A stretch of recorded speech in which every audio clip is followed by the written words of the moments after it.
আপা আসছে খালা। বলেই সামনের দিকে পা বাড়ায়। চারুকে সামনের দিকে কদম বাড়াতে দেখে দুহাত দুদিকে মেলে ধরে চিত্রলেখা। কিন্তু চিত্রলেখা সহ বাকিদের অবাক করে দিয়ে চারু এগিয়ে গিয়ে রৌনককে জড়িয়ে ধরে হাউমাউ করে কেঁদে ফেলে। চারুর এমন কাণ্ড দেখে উপস্থিত সবাই যেন ব্যাকুল হয়ে যায়। চারু এভাবে রৌনককে জড়িয়ে ধরাটা মোটেও চিত্রলেখার কাছে দৃষ্টিকটু মনে হয় না, বরং চারু যে রৌনককে বড় ভাইয়ের জায়গাটা দিয়েছে দেখে চোখ জুড়ায় তার। চারু জড়িয়ে ধরায় রৌনকের চোয়াল জুড়ে হাসি ছড়িয়ে পড়ে। একটা হাত বাড়িয়ে চারুর মাথায় হাত রেখে বলে, আরে বোকা মেয়েটার কাণ্ড দেখো, এমন খুশির দিনে কেউ কান্না করে নাকি? তুমিই তো বলেছিলে আপনাকে এনে দিতে। এই যে তোমার আপনাকে এনে দিয়েছি তো, আবার কান্না কেন? রৌনককে ছেড়ে দাঁড়ায় চারু। হিচকি উঠে গেছে কান্না করে। নাক টেনে হিচকি তুলেই বলে, বোঝ হওয়ার পর থেকে দেখেছি আমার সব শখ আহ্লাদ দাবি প্রয়োজন পূরণ করার মানুষ এই আপায়। আপা ছাড়া কেউ কখনো আমার কোনো চাওয়া পূরণ করেনি। এই প্রথম আপা নয়, অন্য কেউ। আপনি আমার কথা রেখেছেন, আমার চাওয়া পূরণ করেছেন। আমি সারা জীবন আপনার বাড়ির ঝিয়ের কাজ করেও এই ঋণ শোধ করতে পারবো না ভাইয়া। রৌনক হাত বাড়িয়ে চারুর মাথার চুল নেড়ে দিয়ে গাল বেয়ে পড়া চোখের পানি মুছে দিয়ে বলে, শোনো মেয়ের কথা, তুমি আমার চিত্রলেখার জন্য নিজের সন্তানের মতো। বোন কম, নিজের সন্তান হিসেবে মানুষের কাছেও তোমাদের। আমার চিত্রলেখার সন্তান তো আমাদেরও সন্তান, তাই না? তাহলে আমার সন্তান আমার কাছে কোনো কিছু দাবি করলে আমি কি সেটা পূরণ না করে থাকতে পারি বলো? বোকার মতো কথা বলি মেয়েটা। এখন তো তোমাকে বড় হতে হবে। তোমার ছোট থাকার দিন ফুরিয়ে গেছে, নতুন সদস্য আসতেছে যে। রৌনকের শেষ কথায় কেউ কোনো রিয়াকশন দেওয়ার আগে ভেতর থেকে বেরিয়ে আসেন নার্গিস বেগম। চিত্রলেখা, মা তুই আইসিস? খালাকে দেখে দৌড়ে গিয়ে তাকে জাপটে ধরে চিত্রলেখা। মা মেয়ের মিলন দেখে উপস্থিত অন্যদের চোখ ভিজে উঠেছে। পেছন থেকে এগিয়ে এসে লাবিব রৌনককে জিজ্ঞাসা করে, জিনিসগুলো কোথায় রাখবো? আপাতত সব বারান্দায় নিয়ে আসো, খাবারগুলো কিচেনে রাখো। মাথা ঝাঁকিয়ে নির্দেশ দেওয়ার জন্য লাবিব বের হওয়ার আগে রৌনক আরো বলে, কয়েকজন গার্ড ভেতরে থাকবে আর কয়েকজন বাইরে। ঠিক আছে। খালাসহ চিত্রলেখা এগিয়ে এসে চারুর সামনে দাঁড়ায়। দুহাত মেলে দিয়ে বলে, এখন অন্তত আপার বুকে আয়। আর মুহূর্ত বিলম্ব না করে বোনের বুকে ঝাঁপিয়ে পড়ে চারু। আবারও শুরু হয় চারুর হাউমাউ কান্না। অভিমানী সুরে অভিযোগ করে জানায়, তুমি অনেক খারাপ আপা, অনেক খারাপ। এমন একটা কাজ করার আগে তোমার মনে হলো না তুমি ছাড়া আমরা কেমনে বাঁচবো? অনেক খারাপ তুমি, অনেক খারাপ। চারুকে সামলাতে বেগ পেতে হয় চিত্রলেখা। চারুকে শান্ত করিয়ে যখন ওরা বসে, চিত্রলেখা জিজ্ঞাসা করে, লিখন কই? ভাই তো ইউনিভার্সিটি গেছে। তুমি যাওয়ার পর কয়দিন ঠিকঠাক ক্লাসে যাই নাই, পরীক্ষা কয়দিন পর। ও। চিত্রলেখার মনটা ছটফট করছে লিখনকে দেখতে। বইয়ের মনের অস্থিরতা টের পেয়ে তার হাত চেপে ধরে নিজের মুঠে। আমি ভাইয়াকে ফোন দিয়ে দেই, চলে আসবে। চারুকে বাধা দিয়ে রৌনক বলে, লিখনকে কল দিও না, ও আসুক ওর সময় মতো, আমরা তো আসি। তোমরা সবাই যেমন সারপ্রাইজ পেয়েছো তেমনি লিখনও সারপ্রাইজ পাবে। আমরা না হয় অপেক্ষা করি। লিখনের জন্য অপেক্ষা করতে করতে সবাই দুপুরের খাওয়া দাওয়া সেরে নিয়েছে। আসার সময় লাবিবকে বলে দিয়েছিল রৌনক। সুলতান থেকে খাবার আনানো হয়েছে। খালার শরীর ভালো নেই তার রৌনকের জানা। তাছাড়া এতদিন পর চিত্রলেখা ফিরছে, সেলিব্রেশন তো মাস্ট। খাওয়া দাওয়ার পর চিত্রলেখাকে কেন্দ্র করে খালার ঘরে বসেছে ওরা সবাই। রৌনক বিশ্রাম করছে লিখন ও চয়নের ঘরে। তাকে চয়ন সঙ্গ দিচ্ছে, যদিও বইয়ের সঙ্গ ছাড়তে চাইছিল না সে, কিন্তু এতদিন পর ফিরেছে চিত্রলেখা, সবাই তাকেই সঙ্গ দিতে চায়। এমনিও তো প্রিয়তমা সবসময় তার সঙ্গেই থাকবে, আপাতত না হয় নিজের পরিবারের সাথে সময় কাটাক। সেজন্য ওদের নিজেদের মতো ছেড়ে দিয়েছে। খাওয়া দাওয়ার পরে অফিসের জন্য বেরিয়ে গেছে লাবিব। ওদিকে তানিয়া একা। যে কটা দিন রৌনক অফিসে যাচ্ছে না, লাবিবকেই তার হয়ে ওদিকটা সামাল দিতে হবে। একা তানিয়ার জন্য অতিরিক্ত চাপ হয়ে যাবে, যা লাবিব একদমই চায় না। চিত্রলেখা আসার পরপরই বৃষ্টিকে খবর দেওয়া হয়েছিল, সেও চলে এসেছে। এমনকি রৌনক আফিফাকেও খবর দিতে ভুলেনি। গাড়ি পাঠিয়ে ওদেরকেও নিয়ে আসা হয়েছে। এখনো আছে এখানে। লিখন না আসা পর্যন্ত কেউ যাবে না। এমনিতে লিখন খুব একটা দেরি করে না বাড়ি ফিরতে। আজ কি হলো তার কে জানে। এখন তো আর বাইরে টিউশনই নেই তার। ছাত্রছাত্রীরা সবাই বাড়ি এসে পড়ে যায়। অবশ্য লিখন বলে গিয়েছিল সকালে আজ তার হয়তো ফিরতে একটু সময় লাগবে, কি নাকি জরুরি কাজ আছে। তাই আজকে সব কয়টা ব্যাচের ছুটিও দিয়ে রেখেছে। লিখনের জন্য সবার অপেক্ষার যেন শেষ নেই। সময় যেন কাটছেই না আজ আর। সবার সব অপেক্ষার অবসান ঘটিয়ে লিখন যখন বাড়ি ফিরল তখন বাজে প্রায় 5:30। কলিং বেল বেজে উঠতে সবাই সতর্ক হয়। চারু বলে, আপা তুমি না হয় ভাইয়ার ঘরে যাও, ভাই ঘরে ঢুকে তোমাকে দেখি চমকে উঠবে। কলিং বেলের শব্দ পেয়ে ওই ঘর থেকে রৌনক ও চয়নও উঠে এসেছে। এ ঘরে প্রবেশ করতে করতে চয়ন বলে, না না, আপা বসার ঘরেই থাকুক, ভাই ঢুকেই আপাকে দেখে চমকে যাবে।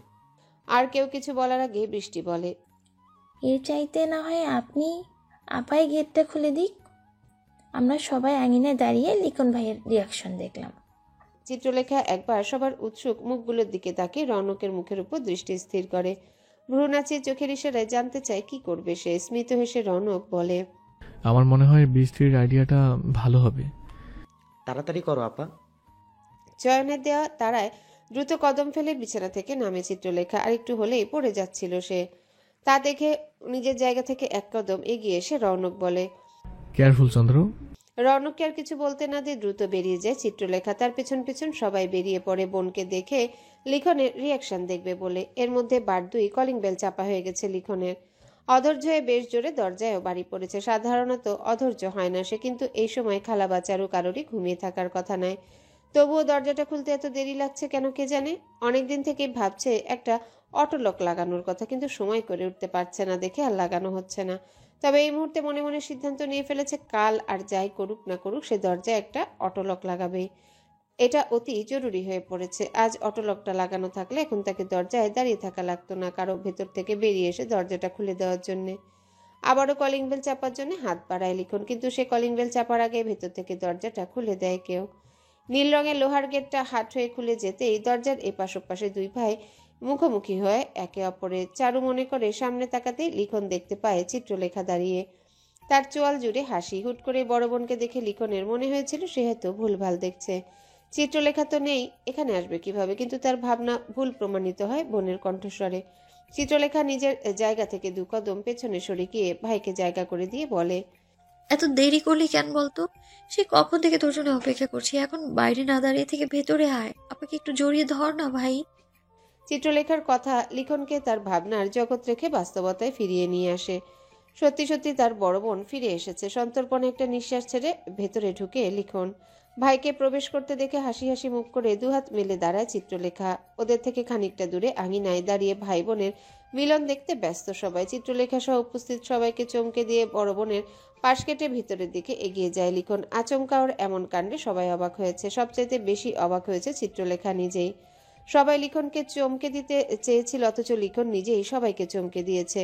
কয়েক মুহূর্ত হতভম্ব হয়ে দাঁড়িয়ে থাকে চিত্রলেখা। ওদিকে ভেতরের দিকে এগিয়ে গিয়ে উপস্থিত সবগুলো মুখের দিকে একবার তাকায় লিখন। সবশেষে রৌনকের দিকে 2 সেকেন্ডের মতো তাকিয়ে থেকে ভেতরে চলে যায়। চিত্রলেখা গেটটা আটকে দিয়ে পা বাড়ায় ভেতরের দিকে। যতক্ষণে সবাই বাড়ির ভেতরে এসে প্রবেশ করেছে লিখন নিজেকে নিজের ঘরে আটকে নিয়েছে। লিখনের রিয়াকশন এমন হবে তাকেও চিন্তাই করতে পারেনি। বসার ঘরে দাঁড়িয়ে আছে সবাই। চারু, চয়ন ও বৃষ্টি এগিয়ে গিয়ে লিখনের দরজায় বাড়ি দেয়। চারু বলে, এই ভাইয়া, দরজা আটকেছিস কেন? আপার সাথে কথা বলবা না? এই ভাইয়া, দরজা খুলো। পেছন থেকে এগিয়ে এসে চিত্রলেখা বলে। তোরা থাম, আমি দেখছি। ওরা সরে যেতে এগিয়ে গিয়ে দরজায় বাড়ি দেয় চিত্রলেখা। লিখন ভাই, আমার দরজাটা খোল প্লিজ। আমি মানছি আমার ভুল হয়ে গেছে, ভুল করে ফেলেছি আপা। প্লিজ আমার দরজাটা খোল ভাই, লক্ষ্মী ভাই। আমার একবার একটু আপাকে জড়িয়ে ধর না প্লিজ। লিখন। চিত্রলেখার অনেক ডাকাডাকিতেও কাজ হয় না। ভেতর থেকে কোনো ধরনের রেসপন্স করে না লিখন। চিত্রলেখা অনেক ডাকার পরেও লিখন যখন কোনো সাড়া দেয় না, তখন পেছন থেকে এগিয়ে এসে তার বউয়ের বাহু জড়িয়ে ধরে রৌনক বলে, আমি জানি কি করলে তোমার ভাই দরজা খুলবে। চিত্রলেখা কৌতূহলী দৃষ্টি নিয়ে তাকায় তার দিকে। তা দেখে রৌনক বলে, ওয়েট এ মিনিট। তারপর নিজের মোবাইল বের করে কি যেন একটা করে। পুনরায় চিত্রলেখার দিকে তাকিয়ে বলে, 2 মিনিট অপেক্ষা করো। সবাইকে অবাক করে দিয়ে 1 মিনিটের মাথায় নিজের ঘরের দরজা খুলে বেরিয়ে আসে লিখন। সবাই অবাক হয়ে একবার রৌনকের মুখের দিকে তাকায়। সে এমন কি করলো যে সত্যি সত্যি লিখন দরজা খুলে বেরিয়ে এলো। লিখন বড় বোনের মুখোমুখি দাঁড়িয়ে জিজ্ঞাসা করে, তুমি প্রেগনেন্ট আপা? লিখনের প্রশ্ন শুনে চোখ বড় করে তাকায় চিত্রলেখা। একই দৃষ্টি নিয়ে তার পাশে দাঁড়িয়ে থাকা রৌনকের দিকে তাকালে রৌনক হ্যাঁ সূচক মাথা ঝাঁকিয়ে বলে, তোমার রিপোর্ট চলে আসছে, পজিটিভ। কংগ্রেচুলেশন বউ। সকালে করে আসার প্রেগন্যান্সি টেস্টের রিপোর্ট চলে এসেছে চিত্রলেখার। হাসপাতালের রিসিপশন থেকে বলে দিয়েছিল 5টার পর হাসপাতালের ওয়েবসাইটে গিয়ে রিপোর্ট চেক করে নিতে পারবে।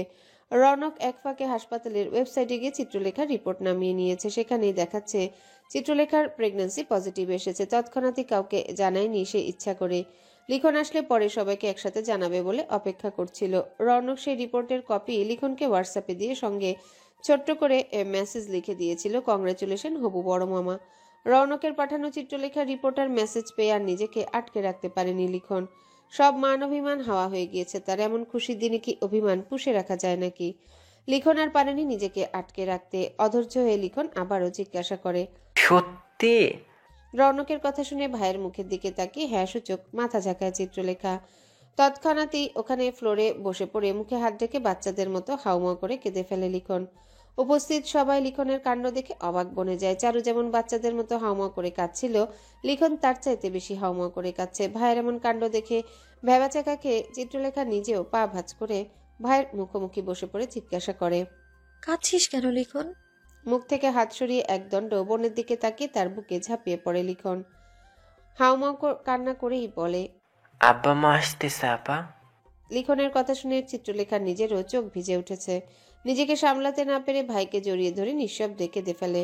অপেক্ষা সহ্য হয় না চারু ও চয়নের। এগিয়ে এসে আপা ও ভাইকে জড়িয়ে ধরে ওরাও কেঁদে ফেলে। দূরে দাঁড়িয়ে চার ছেলেমেয়ের চোখের পানি দেখে নার্গিস বেগম নিজেও আঁচলে মুখ গোজেন। রৌনকের চোখ জোড়া বুঝি ঝলমল করে উঠেছে। খুশির খবরেও যে মানুষ এত কাঁদতে পারে তা তার জানা ছিল না। চিত্রলেখার ফিরে আসার পর সবার জীবন যেন পাল্টে গেছে, বিশেষ করে রৌনকের। নতুন অতিথি আসছে এই খবর পাবার পর কেউ চিত্রলেখাকে মাটিতে পা ফেলতে দিতে চায় না। সেদিন আর বাড়ি ফিরে আসা হয়নি ওদের। একে তো এতদিন পর চিত্রলেখার ফিরে আসা, তার উপর প্রেগনেন্সির খবর। দুটোর খবর এত বেশি খুশির যে তিন ভাই বোনের একজনও বড় বোনকে ছাড়তে নারাজ। অন্যদিকে রৌনক নিজেও চিত্রলেখাকে ছাড়া থাকতে চায় না এক মুহূর্ত। তাই বৌনি 2 দিন শ্বশুরবাড়ি বেরিয়ে আজ বাড়ি ফিরেছে। চিত্রলেখাকে নিয়ে ফিরে আসার পর সোজা নিজের ঘরে ঢুকেছে রৌনক। কোনোভাবেই সে মায়ের মুখোমুখি হতে চায় না। অনেক কিছু নিজের ভেতর জমিয়ে রেখেছে সে। এই মুহূর্তে মায়ের মুখোমুখি হলে একটা বিশ্রী ঘটনা ঘটে যেতে পারে, তাই দূরে দূরে থাকছে রৌনক। সে নিজেও জানে এক সময় না এক সময় ঠিকই তাকে মায়ের মুখোমুখি হতে হবে। সেটা পরেরটা পরে দেখা যাবে। আপাতত এই মুহূর্তে সে আর চাচ্ছে না এমন কিছু হোক, বিশেষ করে চিত্রলেখার এমন পরিস্থিতিতে। বউকে অযাচিত প্রেশার, কোনো রকম দুশ্চিন্তা দিতে চায় না সে। চিত্রলেখা ফ্রেশ হয়ে নিজের বেডরুমের বারান্দায় দাঁড়িয়েছে।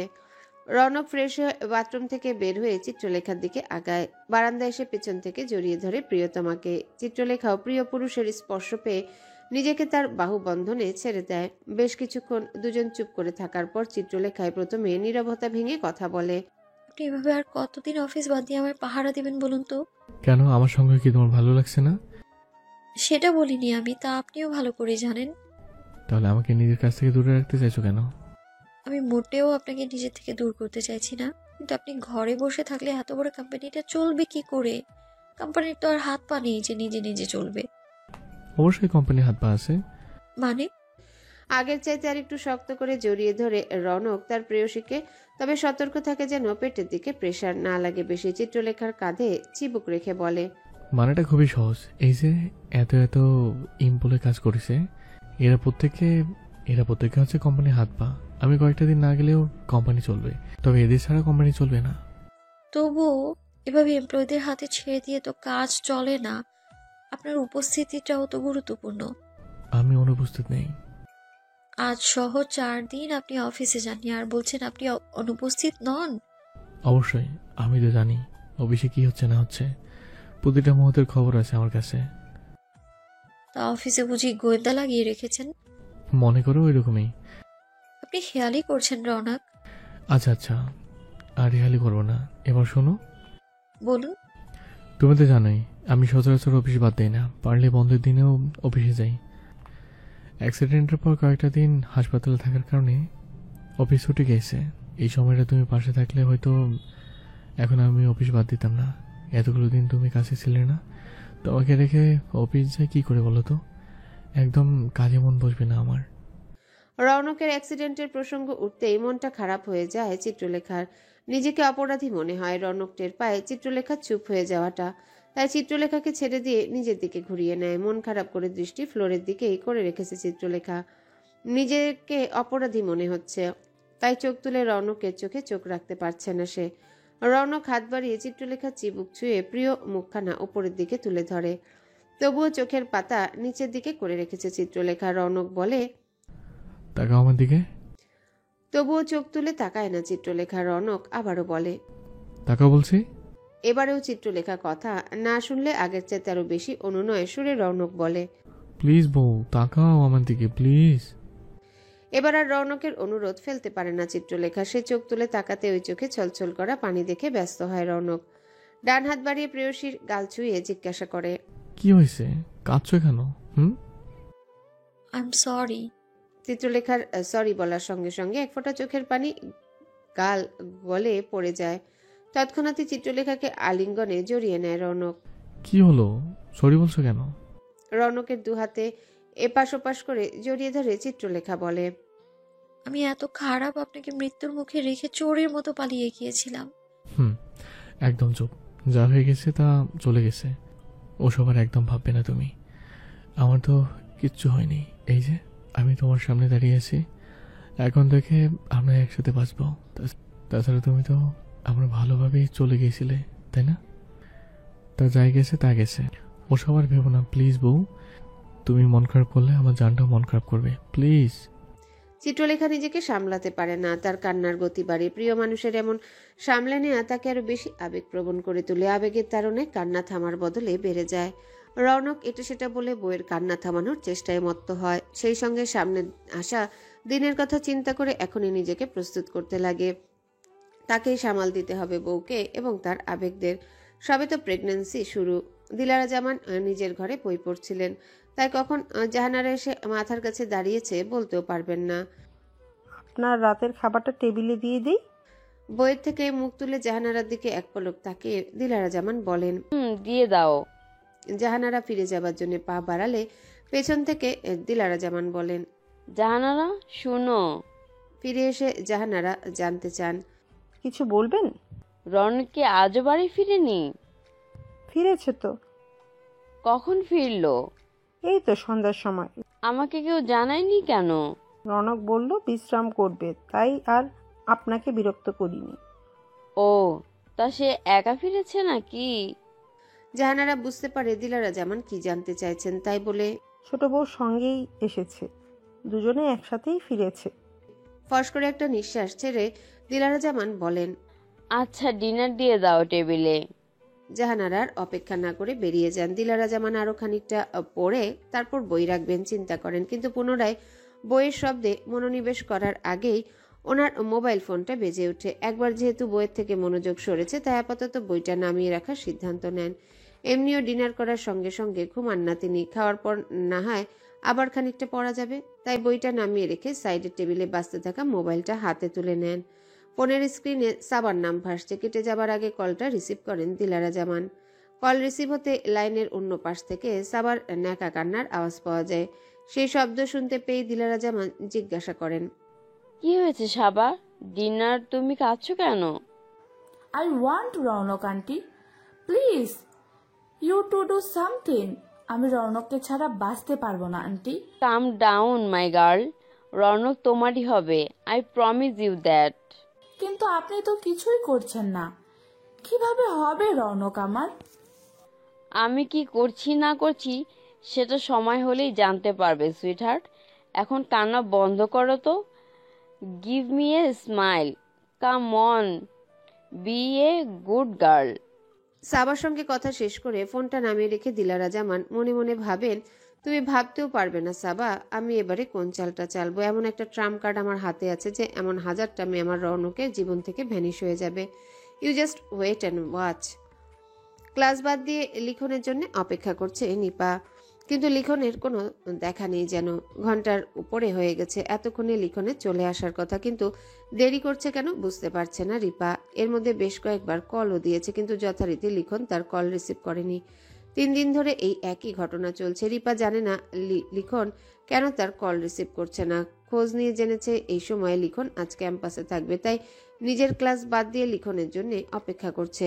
কারণ এভাবে না হলে লিখন যদি তার কল রিসিভ না করে, তাহলে লিখনের বাসায় গিয়ে উপস্থিত হওয়া ছাড়া আর কোনো উপায় থাকবে না রিপার কাছে। কিন্তু এভাবে লিখনের বাসায় গিয়ে উপস্থিত হতে চায় না সে। বিষয়টাকে লিখন নিজেও পছন্দ করবে না, তা রিপা ভালো করেই জানে। আপাতত তার টেনশন একটাই, লিখনের হঠাৎ হলো কি যে সে কল রিসিভ করছে না। প্রায় 1.5 ঘন্টা অপেক্ষা করার পর রিপা যখন হাল ছেড়ে দেওয়ার সিদ্ধান্ত নেয়, মনে মনে ঠিক করে সে আজকের দিনটা অপেক্ষা করবে। আজ যদি লিখন তার কল রিসিভ না করে তাহলে পরের দিন সন্ধ্যায় লিখনের বাসায় যাবে সে। ওই সময় লিখন বাসায় থাকবে রিপা জানে। সন্ধ্যায় এই দুইটা ব্যাচ থাকে লিখনের। ফস করে একটা দীর্ঘশ্বাস ছাড়ে রিপা। লিখনের দেখা না পাওয়ায় মনটা খারাপ হয়ে গেছে তার। অনেক আশা নিয়ে অপেক্ষা করছিল, কিন্তু সেই আশায় গুঁড়োবালি হয়েছে। মন খারাপ করে উঠে দাঁড়ায় রিপা। আজ আর ক্লাস করতে মন চাইছে না। এমন মনমরা হয়ে ক্লাস করেও লাভ নেই, তাই বাসায় ফিরে যাবার সিদ্ধান্ত নেয়। রিক্সা নিতে কিছুটা এগিয়ে আসতেই কদম থমকে দাঁড়ায় রিপা লিখনকে দেখতে পেয়ে। লিখন যে রিপাকে দেখতে পায়নি তা নয়, দুজনেরই এর চোখে চোখ পড়েছে। রিপার দৃষ্টি স্থির থাকলেও লিখন নিজের দৃষ্টি সরিয়ে নিয়েছে, যেন রিপাকে দেখেও দেখতে পায়নি সে। লিখনের এমন কাণ্ডে রিপার বুকের ভেতর অদৃশ্য কিছু একটা খামচে ধরেছে।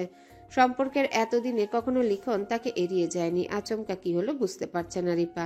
যাই হয়েছে সেটা তো তার জানতে হবে, তাই দ্রুত কদমে লিখনের কাছাকাছি এগিয়ে যায়। কিন্তু লিখন তাকে দেখতে পায়নি এমন ভং ধরে পাশ কেটে যাবার চেষ্টা করলে রিপা তার একটা হাত ধরে বাধা দিয়ে জিজ্ঞাসা করে, তুমি আমাকে এমন ইগনোর করছো কেন লিখন?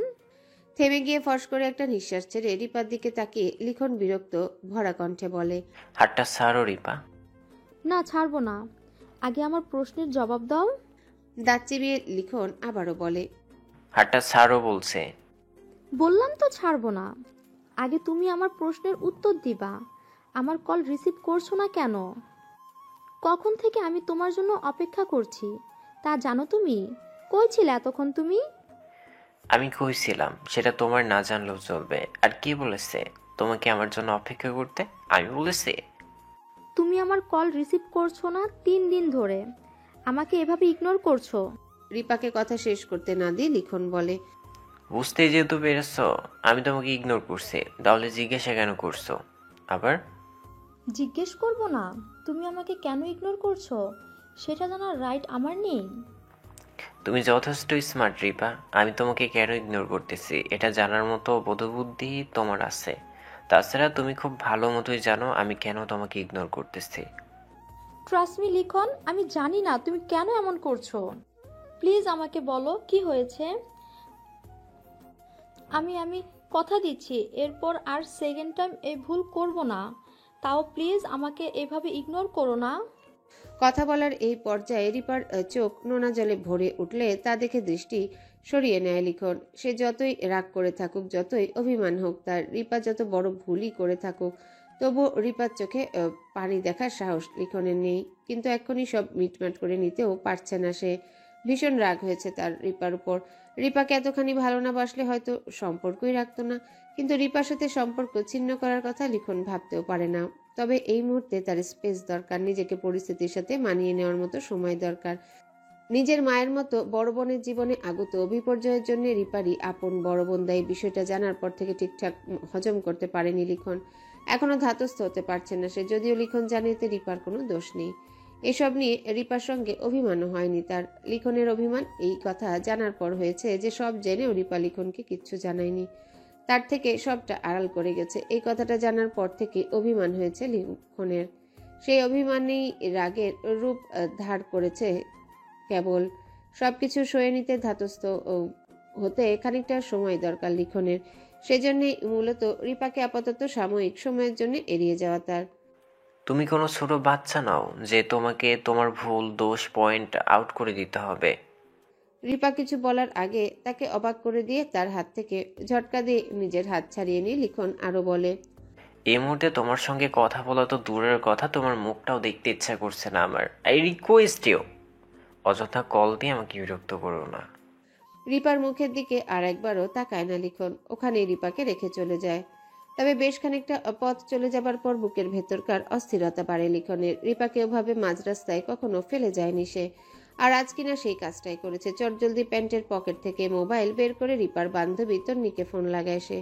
প্রথমবারে কল রিসিভ করে না তন্নি, দ্বিতীয়বার রিসিভ করতে ব্যস্ত হয়ে লিখন জানতে চায়, তন্নি তুই কই?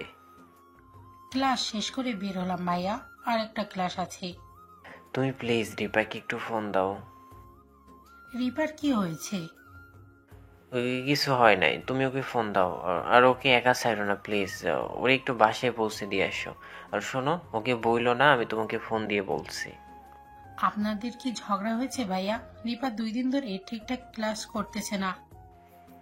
কিছু হয় নাই, সব ঠিক আছে। তোমাকে যেটা বললাম জলদি করো প্লিজ। ওর একটু খেয়াল রেখো আপাতত, আর ওকে বইলো না আমার কথা। আচ্ছা। ফোনটা রেখে ফস করে একটা নিঃশ্বাস ছাড়ে লিখন। সে নিজেও জানে রিপাকে ছাড়া থাকতে পারবে না, কিন্তু সম্পর্কের এমন মারপ্যাচ নিয়ে এগিয়ে যাওয়ার আগে ধাতস্থ হওয়াটা খুব জরুরি।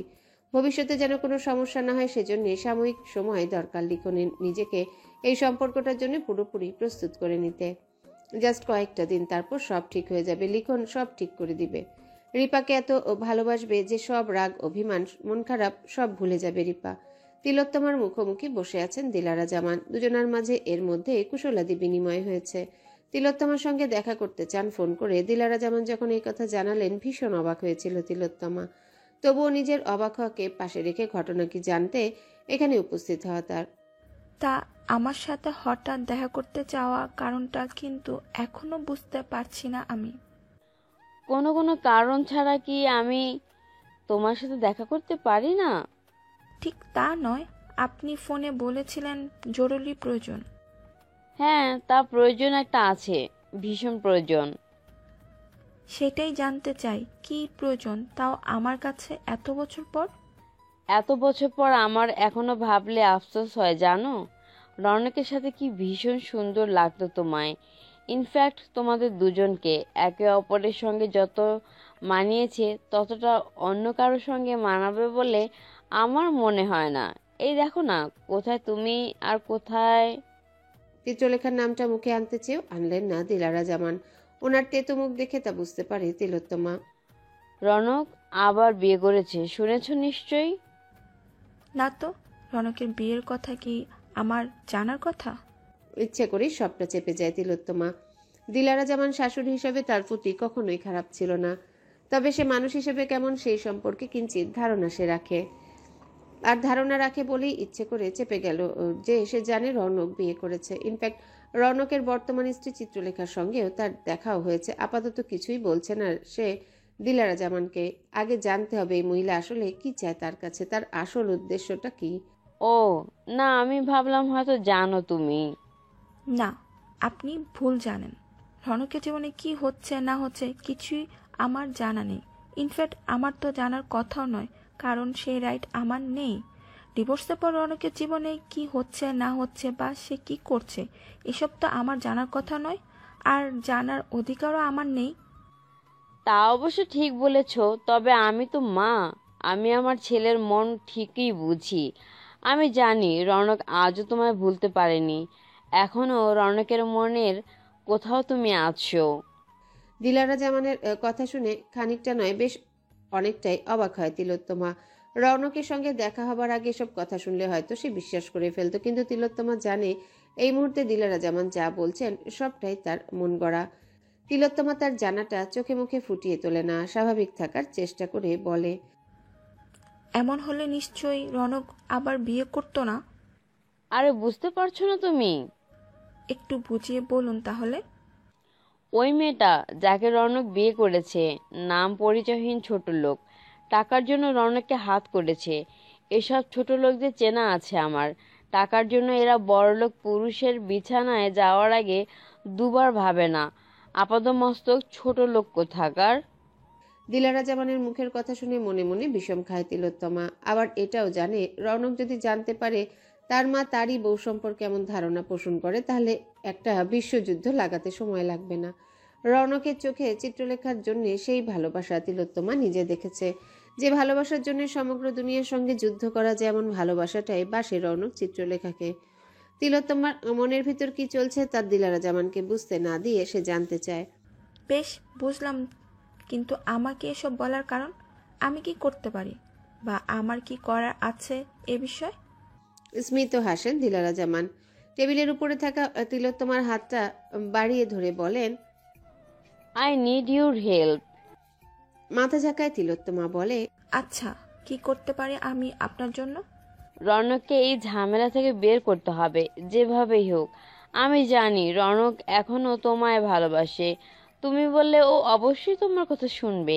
ইনফ্যাক্ট তুমি চাইলে তোমরা দুজন আবার এক হতে পারো। দিলারা জামানের এমন কথায় আরেক দফা বিষম খায় তিলোত্তমা। এবার নিজের অন্তঃসত্ত্বা পেটের দিকে তাকিয়ে পুনরায় মুখ তুলে দিলারা জামানের দিকে তাকিয়ে বলে, এটা আমার third baby. I am happily married. Oh come on silly, Ron তোমাকে এতখানি ভালোবাসে যে সে তোমার এমন 3টা নয় 30টা বাচ্চাও মেনে নিবে, আপন করে নিবে। সেটা হয়তো সম্ভব হবে না, তা রনক আমাকে যতই ভালোবাসুক। তবে দিলারা জামানের মুখটা সামান্য নিভে এসেছিল, কিন্তু তৎক্ষণাৎই আবারও উজ্জ্বল হয়ে ওঠে তিলোত্তমার বাকি কথা শুনে। হ্যালো বন্ধুরা, পরবর্তী পার্ট খুব তাড়াতাড়ি আসবে, তো সবাই অপেক্ষায় থাকো। আর চ্যানেলটি যারা এখনো সাবস্ক্রাইব করোনি তারা পরবর্তী পার্ট দেখার জন্য চ্যানেলটি সাবস্ক্রাইব করে রেখো। ধন্যবাদ সবাইকে, আমাদের সাথেই থেকো।